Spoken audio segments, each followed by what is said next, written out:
خب این اولین موتوریه که آقای کریمی دوست عزیزم که داره میگیره پیچیده و مانده سربندیش که چجور سربندی بکنه. حالا بعد سربندی آیا گذاری چیزام انجام میده، وارنیش میزنه. فقط ما میخوایم الان توضیح بدیم که سربندی سری موازی چیه. خب سربندی سری موازی ما 4 قطب داریم. سری موازی یا به قول دوستان نیم پارالل هم بهش میگن که حالا توضیح میدیم که چجور انجام میشه.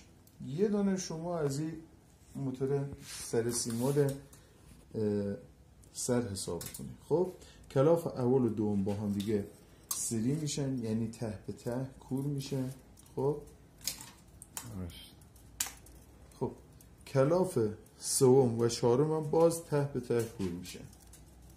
اینا باید وارنیش بخورن، تا اینجا وارنیش بخورن، بعد سیم لخت بشه، به هم وصل بشه، لین کاری بشه، بعد سیم زخمی وارنیش زخمی بنازیم دوری اینا.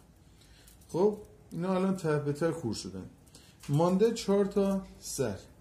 این 4 تا سر زددری با هم دیگه میان اینجا. البته وارنیش باید بیفته دورش تا اینجا. اینجایی که وارنیش افتاده، اینجا که وارنیش افتاده دیگه سرسیم مخوره و سرسیم میاد بیرون. خب زددری این میشه یه سر سیممان.